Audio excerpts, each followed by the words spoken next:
Hey, John Kavakis here with a very special edition of My Take. I want to show you today some stamp prototypes. Now, we all know GLM Stamp for Friends of the Hobby.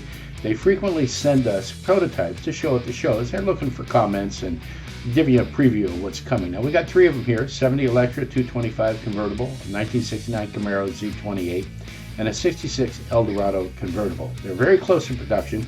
Most of these are showing up at your dealers right about now, so you can go in and pre-order them. Some of the details are going to be different between this and what you actually see in production. They'll refine it a little bit. They'll put the right labels on them, put them in the right boxes, all that sort of thing. But we're curious as to what you think about it, and it's really exciting to get a sneak peek of something that's coming up. So take a look at these. I'm just going to show you the models, no commentary. Let me know what you think.